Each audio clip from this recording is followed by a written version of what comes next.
Nama Sandiaga Uno, Ridwan Kamil, dan Erick Thohir masuk dalam pusaran cawapres Ganjar. Sosok pendamping Ganjar akan diputuskan oleh Ketua Umum PDI Perjuangan. Siapa dari ketiga nama itu yang mendapatkan restu dari Megawati? Kita akan membahasnya bersama sejumlah narasumber. Ada Eriko Sotarduga, politisi PDI Perjuangan, dan Ray Rangkuti, Direktur Lingkar Madani. Selamat sore, abang-abang sekalian.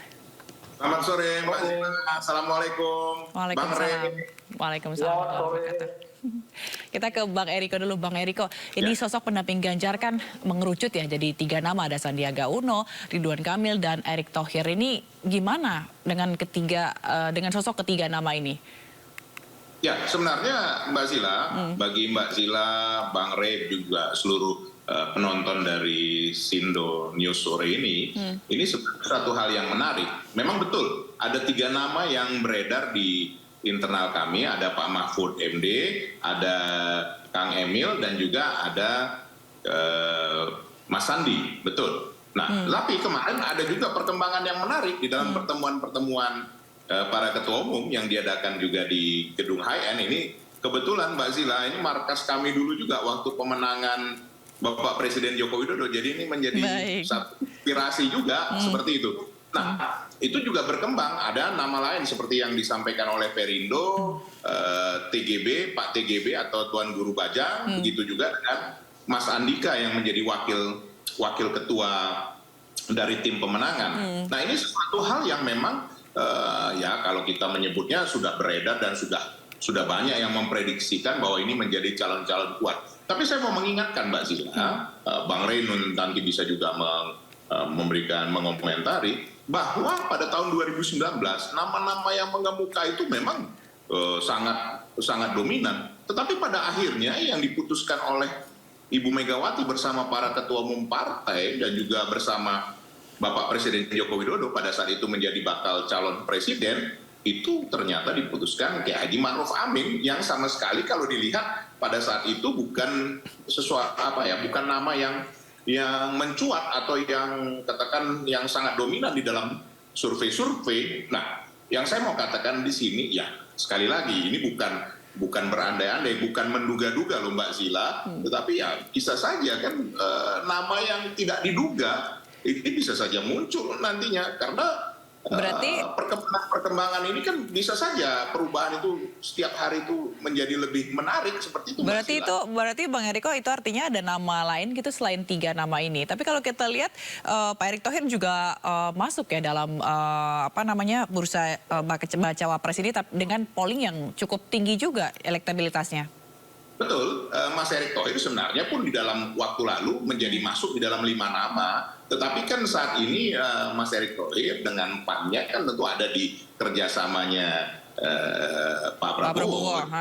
Nah, jadi di dalam internal kami tentunya hal ini kan kalau sudah masuk menjadi bagian dari kerjasama yang lain kan tentunya Bang Eriko, menjadi tidak etis. Bang Eriko, mohon maaf harus saya potong, dan Bang Rey nanti kita akan lanjutkan dialog, tapi kita akan lihat dulu informasi mengenai Wulan Guritno yang baru saja diperiksa oleh Barreskrim. Bang Eriko dan Bang Rey tetap bersama kami ya. Kita lihat dulu informasi yang pemirsa, kita lanjutkan ini perbincangan kita dengan Bang Eriko Sotarduga dan juga Bang Ray Rangkuti ini mengenai siapa bacawa pres yang paling atau ideal untuk Ganjar Pranowo. Tadi kita masih berbincang gitu Bang Eriko. Bang Eriko masih bergabung bersama kami dan Bang Ray Rangkuti.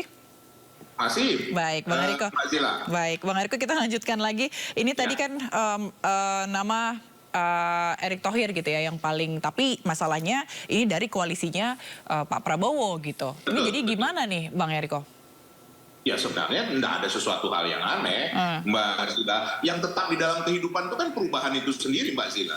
Situasi sekarang kan sedang banyak yang berubah dengan tiba-tiba, jadi kita tidak heran dalam hal itu, kan seperti itu. Pada waktu itu sebenarnya kan PAN sudah datang ke PDI Perjuangan, ke kantor DPP dan sudah berbicara dengan Ibu Ketua Umum, dengan juga DPP yang lain untuk menyampaikan bahwa calonnya adalah Mas Erick.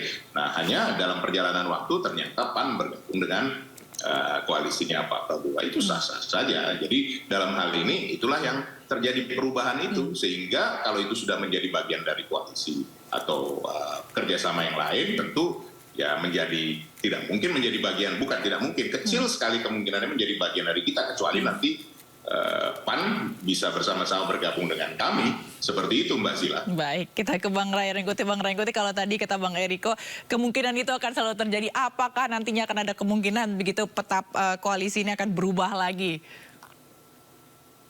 Ya sangat mungkin soal perubahan. Tadi saya mau garis bawahi pernyataan Eriko ya, bahwa dalam tradisi politik Indonesia kita itu yang justru disebut-sebut itu kadang-kadang nggak jadi gitu.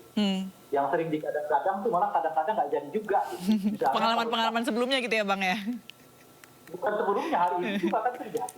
Kita lihat kasus AHY dengan Anies Baswedan, akhirnya batal kan. Kita lihat juga kasus Cak Imin dengan Pak Prabowo, akhirnya batal juga. Padahal itu hampir setahun bergandengan terus tuh. Nah jadi yang sering bergandengan boleh jadi tanda-tanda nggak akan jadi gitu.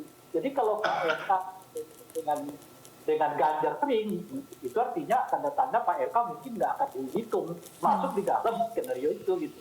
Kalau kemarin-kemarin heboh dengan Pak Mahfud gitu ya, RK Ganjar dengan Pak Mahfud gitu, itu artinya mungkin Pak Mahfud nggak masuk dalam skenario pencawapresan ini gitu. Artinya boleh jadi ada nama yang unpredictable gitu, nggak dimunculkan, sengaja disembunyikan, macam-macam pilihan, nanti langsung diumumkan gitu. Berarti nama lain di antara nama lain selain nama 3 nama ini gitu ya Bang Raya? Iya, sangat mungkin itu terjadi. Misalnya kan kalau tadi Bung Eriko mengatakan Erik itu udah sulit lah masuk di koalisi Ganjar. Tapi kan enggak. Kalau Kang Emil bisa kan Erik juga bisa, sama-sama partai lain kan.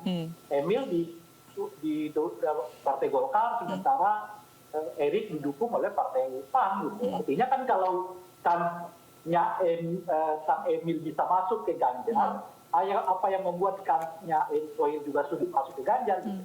Kalau soal itunya gitu. Jadi masih mungkin. Dan tentu kalau dilihat dari elektabilitas ya nama Erik itu juga sangat tetap didorong gitu. Kalau dilihat dari elektabilitasnya. Cuma saya mengatakan begini jelas.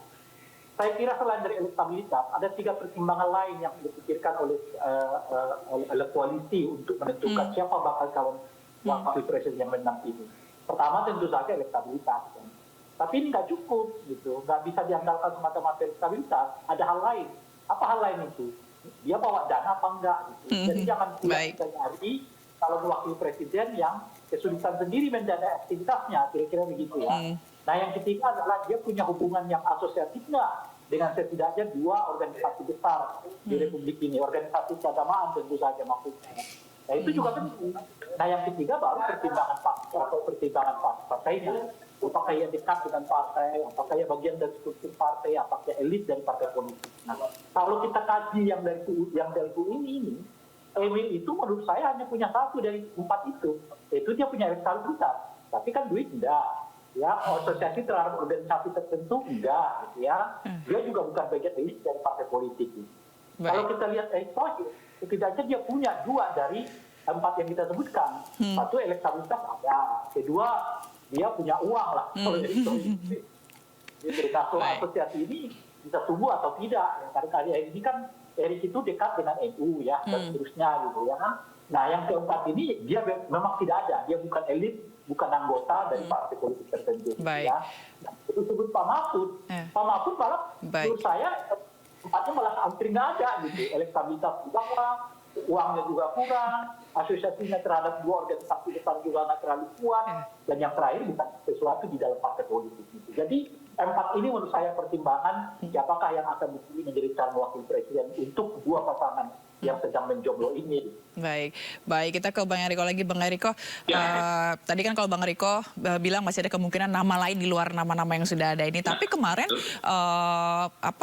RK dipanggil sama Bu Mega. Ini kode apa lagi nih? Katanya udah dapat golden ticket dari Megawati untuk jadi cawapresnya Pak Ganjar.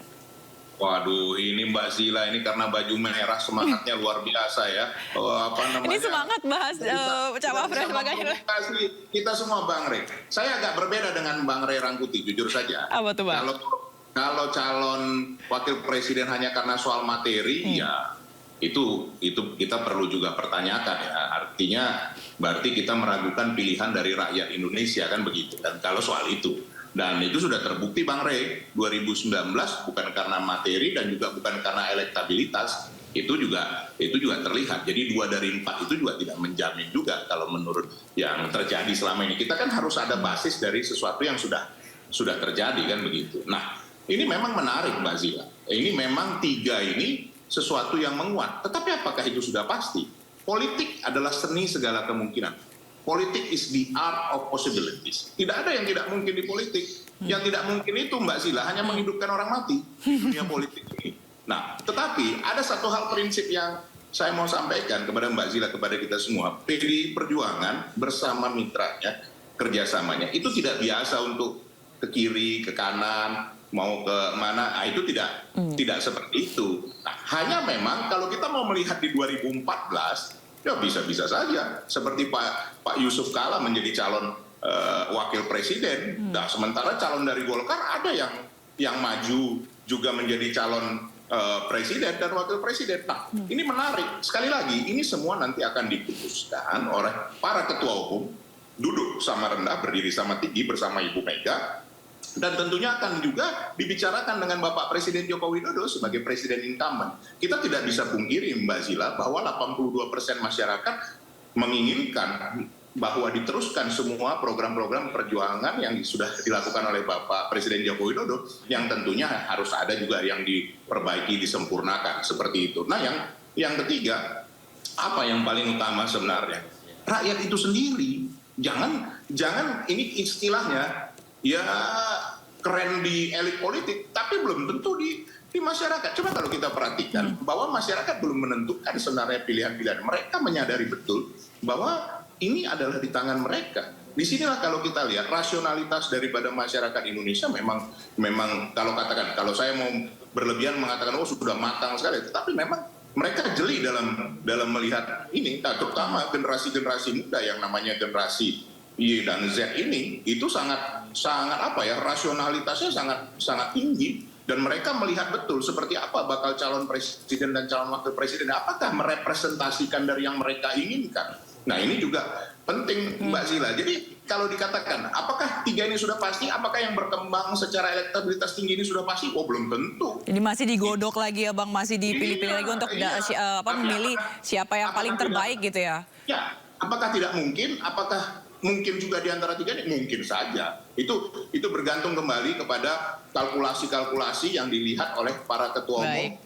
Begitu juga Bapak Presiden Joko Widodo dan juga Ganjar Pranowo. Baik Bang Rey, kalau kita lihat tadi kan masih digodok lagi tapi pemilihan Ridwan Kamil atau pemanggilan Ridwan Kamil dan masuk pertimbangan untuk jadi bacawa presnya Ganjar Pranowo ini juga terkait dengan ada isu terkait dengan ceruk suara di Jawa Barat gitu yang diperlukan oleh Ganjar. Memang seberapa penting sih ceruk suara Jawa Barat ini untuk Pak Ganjar, dan siapa yang benar-benar paling potensial untuk hal itu? Iya, kalau soal Jawa Barat ya memang ceruk pemilih Jawa Barat itu mungkin bisa direpresentasikan oleh Ridwan Kamil. Tetapi kalau ia berhadapan dengan Golkar di situ, berhadapan dengan Gerindra di situ, itu juga sulit. Gitu.